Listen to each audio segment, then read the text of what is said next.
Esto sucedió un par de semanas después de empezar el verano. Acababa de graduarme del instituto y era mi primer y probablemente último verano sin responsabilidades reales, ni profesionales ni académicas. Todos saben que el comienzo del verano es la mejor época del año.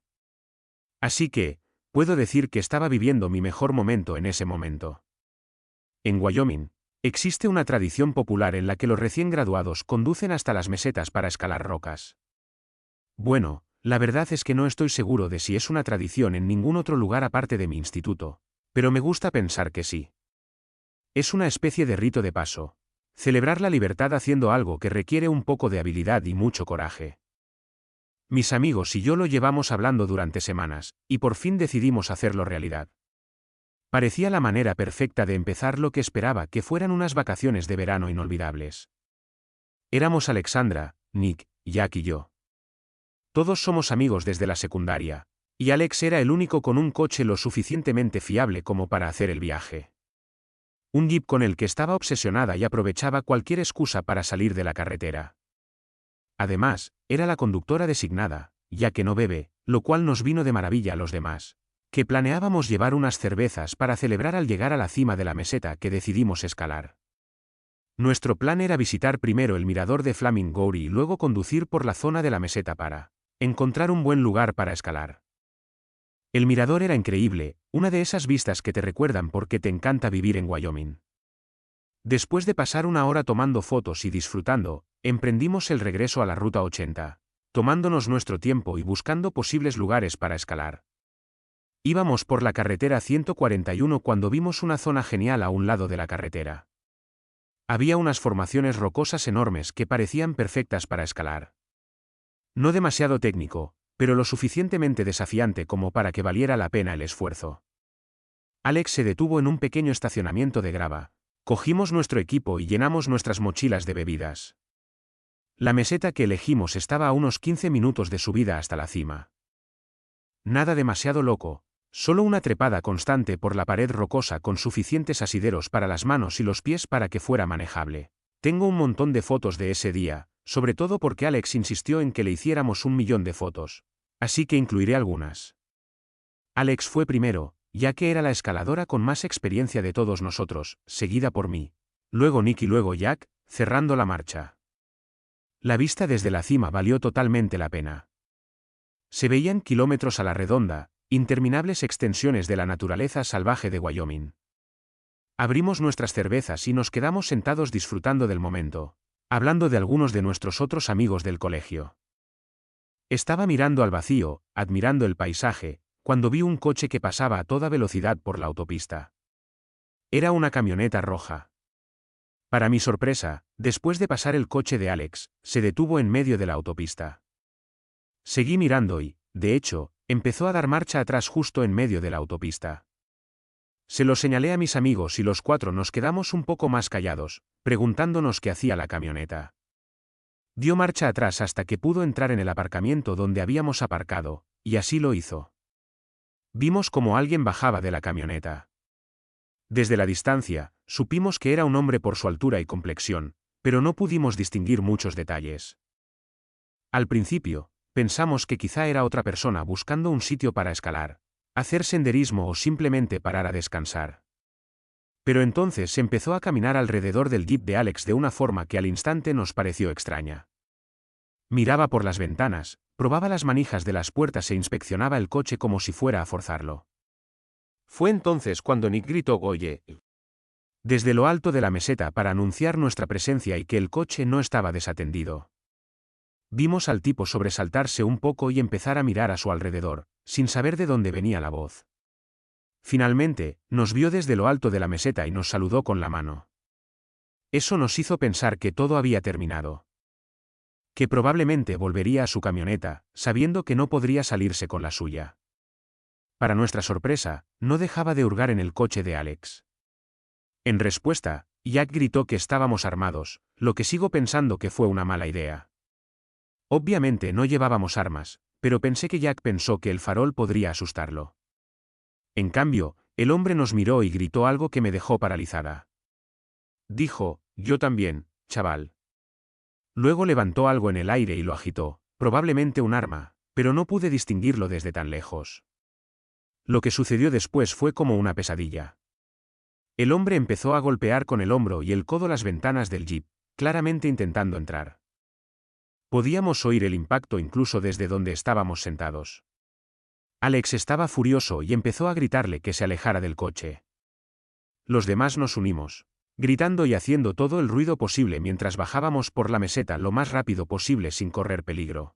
Nunca había bajado de algo tan rápido en mi vida. Para cuando oímos el ruido de cristales rompiéndose, ya habíamos llegado al suelo y cruzábamos corriendo el aparcamiento hacia el jeep. El hombre nos vio venir y nos gritó que paráramos, apuntándonos con lo que ahora sé que era un arma. No tuvimos más remedio que parar y levantar las manos.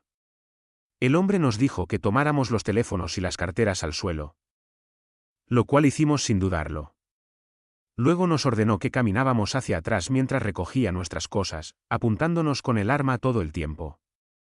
Estaba lo suficientemente cerca como para verle bien la cara. Era un hombre blanco mayor, de unos 50 años, con barba desaliñada y rasgos algo curtidos. Nada particularmente distintivo, lo cual fue frustrante porque sabía que sería imposible identificarlo entre un grupo de hombres blancos de aspecto genérico. Después de recoger todas nuestras pertenencias, sacó un cuchillo y le pinchó una llanta a Alex. Luego regresó a su camioneta, que vio que no tenía matrícula, y se fue sin decir nada más. Alex estaba furiosa, y no la culpó. Yo estaba asustado por estar a punta de pistola, pero si estuviera en su lugar, también estaría furioso. Este tipo no solo nos había robado y dañado su auto, sino que ni siquiera pudimos llamar a la policía ni perseguirlo, ya que nos había quitado los teléfonos y había inutilizado el jeep. Jack y yo cambiamos la llanta lo más rápido posible.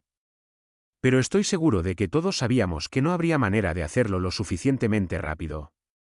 Una vez de vuelta en la carretera, Alex condujo lo más rápido que pudo en la dirección en la que se había ido la camioneta, pero él ya se había ido. Nos dimos por vencidos poco después. Nick sabía el camino de vuelta al pueblo de memoria. Así que decidimos volver a casa y ver qué hacer desde allí. En cuanto llegamos a casa de Alex, llamamos a la policía con el teléfono de su madre. Les dimos una descripción del hombre y su camioneta, pero sin matrícula ni ningún otro dato que los identificara. No pudieron hacer mucho más que estar atentos a alguien que coincidiera con la descripción. Obviamente, nunca tuvimos respuesta de la policía. Y, que yo sepa, nunca atraparon al tipo. Arruinó por completo lo que debería haber sido uno de los mejores días de nuestro verano. Y no creo que ninguno de nosotros se sintiera seguro yendo a zonas remotas como esa durante al menos unos meses. Yo, desde luego, no. Música, me llamo Sofía. Esto pasó hace 3 años, cuando tenía 19. Mi hermano mayor, Luke, se acababa de graduar de la universidad en California, y los dos estábamos conduciendo de vuelta a Nueva Jersey, a casa. Como llevaba 4 años viviendo allí, había acumulado un montón de cosas para un apartamento entero.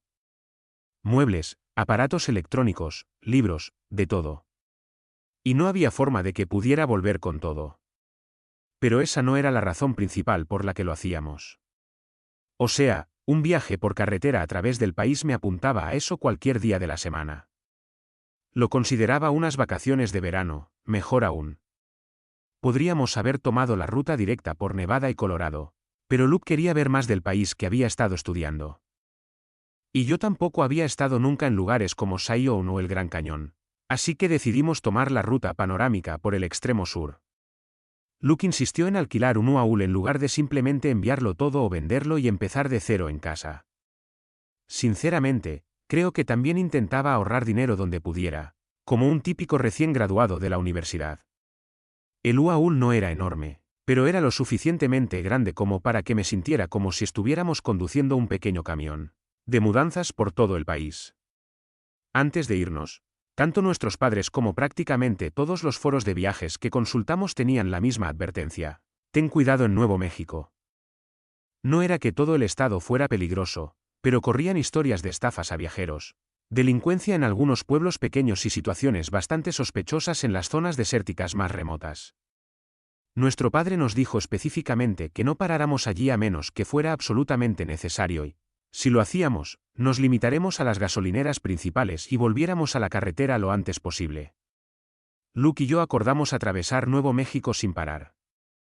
Reposterías en Arizona, atravesaremos lo más rápido posible y volveríamos a parar al llegar a Texas. Parecía un plan razonable.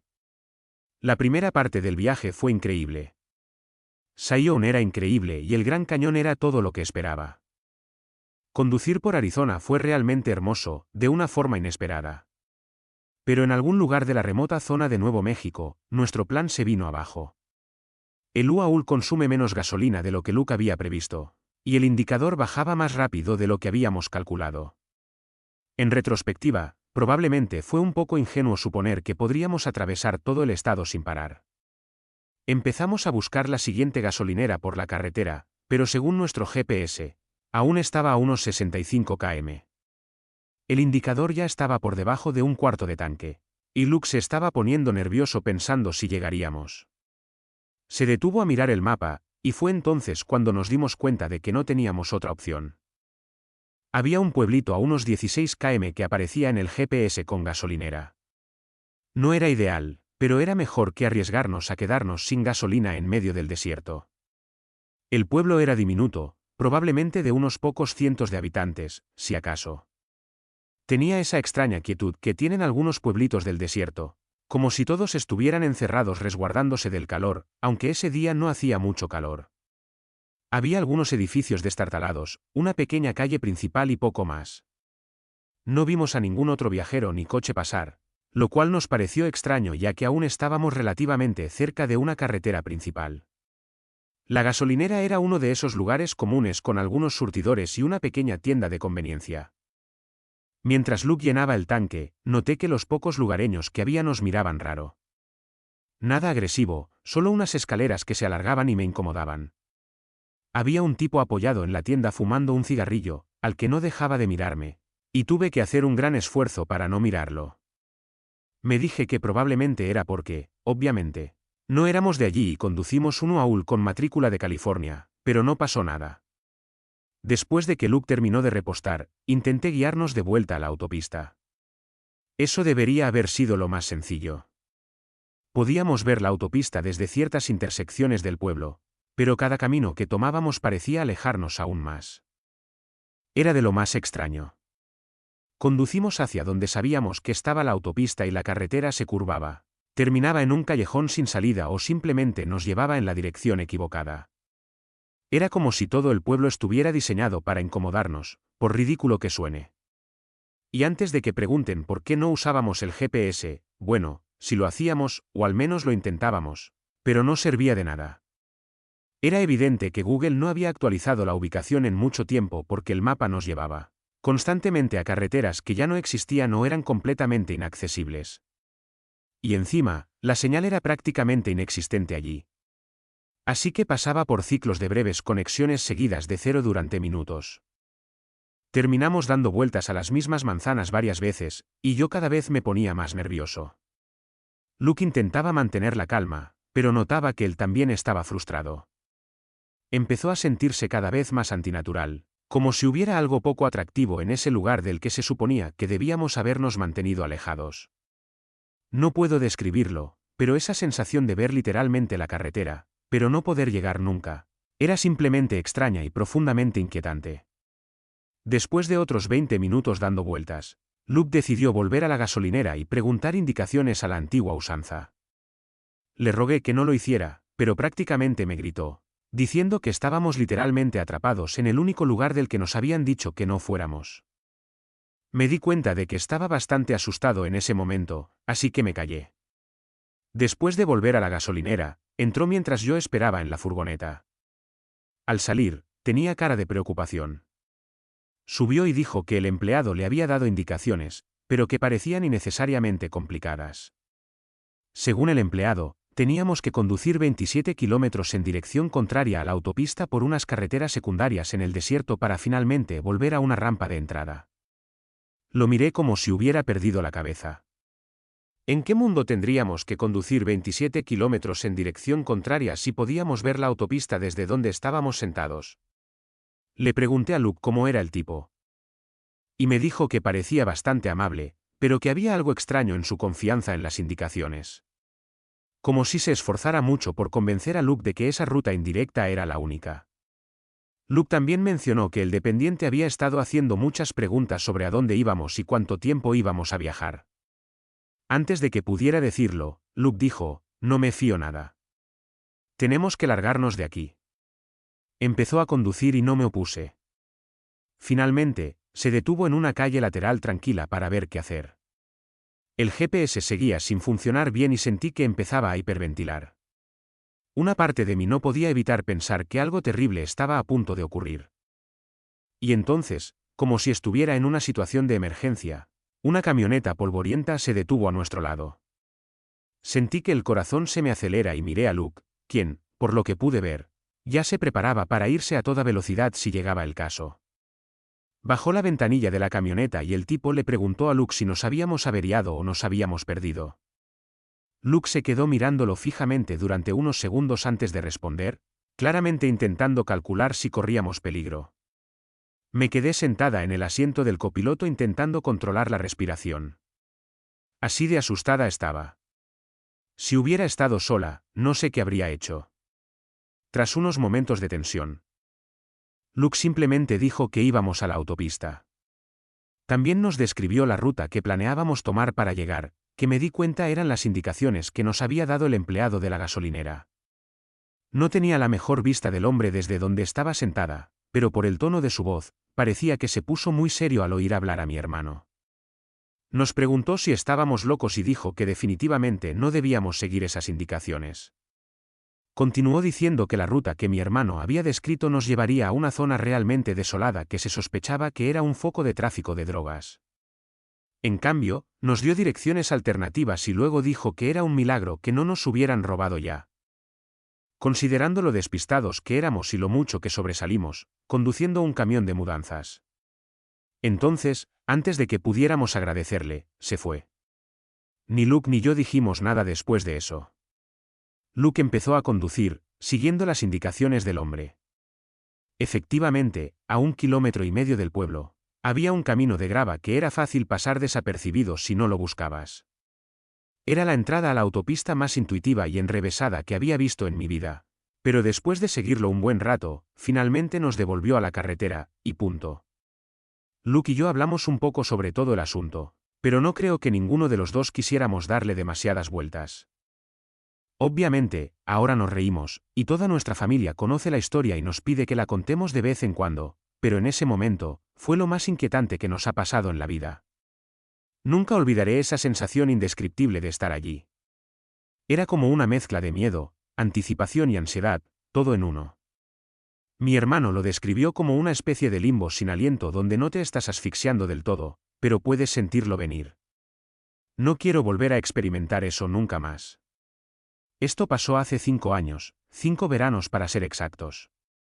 Mi novia de entonces, llamémosla simplemente PS, acababa de graduarse de la universidad, yo me había graduado un año antes. Ya no estamos juntos. Pero no hay mala sangre entre nosotros, y no me arrepiento ni un ápice de nuestra relación, aunque al final se rompió. Ella era mestiza, mitad croata y mitad brasileña. Y siempre habíamos hablado de irnos de viaje juntos a Europa después de terminar la universidad. Y si hay algo que debes saber sobre PS, es que si se proponía algo, no se detendría ante nada para llevarlo a cabo. Digamos que era la sangre latina. Siempre bromeaba con eso. Así era ella. Así que, en cuanto se graduó, empezamos a planear las vacaciones de verano con las que siempre habíamos fantaseado. Sin embargo, había un problema evidente. Los dos estábamos en la ruina, así que tendríamos que rebajarnos. El itinerario que elegimos era bastante ambicioso para 2 personas con un presupuesto ajustado. Pasaremos una semana en Croacia y terminaremos con 2 noches en Riad, el pueblo natal de los abuelos de Paz. Ella nunca había estado allí, pero había crecido escuchando historias de su abuela. Y se notaba que estaba emocionada por ver de dónde venía su familia. Como intentábamos conservar todos los aromas posibles, no podíamos permitirnos ningún buen hotel ni siquiera anfitriones decentes. En cambio, acabamos reservando los Airbnb y alojamientos de viaje más baratos que pudimos encontrar con poca antelación. Hablo de lugares con reseñas de 1 estrella y fotos que parecían sacadas con un teléfono plegable. Pero no nos importó. Estábamos contentos de ir. Zagreb y Dravnik eran increíbles, incluso con nuestro presupuesto ajustado. Las ciudades estaban llenas de turistas, lo que facilitaba integrarse y encontrar comida barata y actividades gratuitas. Pero Rijeka era diferente. Es una ciudad portuaria en la costa norte, y aunque técnicamente está junto al agua, no es precisamente lo que se llamaría un destino de playa. Y lo que es más importante, no era un lugar turístico popular. Paseando, PS y yo éramos claramente de los únicos extranjeros en todo el pueblo. Esa debería haber sido nuestra primera señal de alerta, pero la verdad es que nos encantó. PS habla croata bastante bien. No con fluidez, pero lo suficiente para desenvolvernos, y yo fui aprendiendo cosas sobre la marcha. Pasamos el primer día simplemente paseando y hablando con la gente local, disfrutando de la auténtica experiencia croata que no podíamos tener en las ciudades turísticas. Piaz es de esas personas que pueden entablar conversación con cualquiera, y yo soy bastante habladora, así que nos lo pasamos genial charlando con los comerciantes y gente de la calle. Todos parecían bastante amables, aunque noté que nos deteníamos un poco en las escaleras. No eran las típicas miradas curiosas que esperarías de los turistas. Estas se sentían diferentes, como más intensas, pero PS. No parecía molestarle. Así que pensé que solo estaba siendo paranoica. El segundo día, decidimos alejarnos un poco del centro para encontrar un lugar auténtico donde comer. PS había oído hablar de esta pequeña zona de restaurantes por alguien de nuestro Airbnb. Nada del otro mundo, solo un centro local que supuestamente tenía marisquerías increíbles. Estaba a unos 15 minutos a pie del centro, atravesando unas calles residenciales que se sentían cada vez más tranquilas a medida que nos alejábamos de la zona principal. El restaurante en sí era bastante anodino. Solo un pequeño edificio con unas pocas mesas dentro y un menú simple escrito a mano pegado en la ventana. Pero en cuanto entramos, supe que PS tenía razón con la comida. El olor era increíble, y se notaba que todo era fresco y casero. Nos sentamos en una mesa cerca de la ventana y pedimos una cantidad excesiva de comida. Pescado a la plancha, algún tipo de marisco, pasta, pan y una botella de vino local que costaba unos 3 euros. Recuerdo que pensé que habíamos encontrado oro al encontrar este lugar. La comida era absolutamente fantástica, mejor que cualquier cosa que hubiéramos probado en los restaurantes para turistas, y no nos estaba costando prácticamente nada. En un momento dado, me di cuenta de que, mientras comíamos, un grupo de 5 hombres entró y se sentó a solo 2 mesas de nosotros. Parecían rudos. De esos que uno evitaría en cualquier país. Pero estaban allí sentados comiendo, sin prestarnos mucha atención, por lo que pude ver. De hecho, me sorprendió un poco no haberlos visto antes. Pensé que simplemente estaba demasiado distraído por lo buena que estaba la comida o demasiado absorto en la conversación que tenía con mi novia. No le di mucha importancia y seguí comiendo. Pero recuerdo que me molestó un poco lo alto que hablaban. Estábamos a mitad de la comida, hablando y disfrutando, cuando PS se quedó callada de repente. Miraba más allá de mí, hacia el fondo del restaurante, hacia esos tipos, y noté que algo había cambiado en su expresión. Antes de que pudiera preguntarle qué le pasaba, se inclinó sobre la mesa y dijo en voz baja que teníamos que irnos ya. Le susurré, preguntándole de qué hablaba, pero ya estaba buscando su bolso. Dijo que hablaba en serio, y algo en su voz me dijo que mejor la escuchara. Seguía sin entender qué pasaba, pero no es de las que se asustan por nada. Habla el idioma. Conocía la cultura mejor que yo. Si decía que teníamos que salir de allí, probablemente tenía una buena razón. Saqué un puñado de billetes de cuna y los tiré sobre la mesa, mucho más caros que nuestra comida, y la seguí hasta la puerta. Todo el tiempo esperé que me explicara, pero ella siguió caminando más rápido, prácticamente arrastrándome del brazo. No fue hasta que estuvimos afuera que finalmente exigí saber qué estaba pasando. Miró hacia el restaurante y dijo que había oído hablar a esos hombres. Estaban discutiendo lo que nos iban a hacer, a ella en concreto. Le temblaba un poco la voz, lo que me asustó más que cualquier otra cosa. Dijo que les oyó decir que primero nos separarían y que un tal Lucas habría que hacer, quienquiera que fuese. Dijo otras cosas que no quiero repetir, pero el mensaje era clarísimo. Teníamos que volver al centro del pueblo cuanto antes. Le dije que quizá bromeaban, pero ella negó con la cabeza y dijo que no hablaban de cosas que quisieran hacer, sino de cosas que iban a hacer. Me dijo que le dio la impresión de que lo que estaban comentando era rutina. No fantasía. La creí. Fue entonces cuando cometí el error de volver la vista hacia el restaurante. Los 5 hombres estaban fuera y sin duda nos observaban, sin siquiera intentar ser sutiles. En cuanto me vieron, empezaron a caminar en nuestra dirección. La agarré de la mano y le dije que nos seguían. Sin decir nada más, ambos echamos a correr. Sin trotar, sin caminar rápido, a toda velocidad de vuelta al centro. El problema era que estábamos mucho más lejos del centro de lo que pensaba, y las calles que nos separaban de la seguridad eran en su mayoría bloques residenciales vacíos. Oía pasos detrás de nosotros, y cuando miré hacia atrás, los 5 hombres nos perseguían. Ya ni siquiera fingían. Simplemente nos perseguían por las calles. Era realmente aterrador. PS estaba en mejor forma que yo, pero de alguna manera logré seguirles el ritmo, probablemente por la adrenalina. Corrimos durante lo que pareció una eternidad, girando por calles al azar, con la esperanza de ir en la dirección correcta.